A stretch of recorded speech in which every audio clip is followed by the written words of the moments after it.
চাঁদপুরের ফরিদগঞ্জে ঋণের টাকা পরিশোধ করতে না পারায় এক গৃহবধূকে পুড়িয়ে হত্যা চেষ্টার অভিযোগ উঠেছে।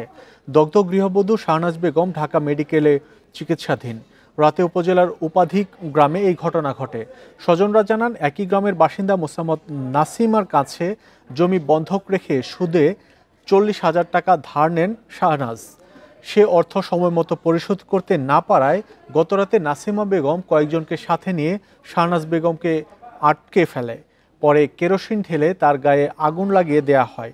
এ সময় তার চিৎকারে পরিবারের সদস্য ও এলাকাবাসী ছুটে এলে পালিয়ে যায় দুর্বৃত্তরা।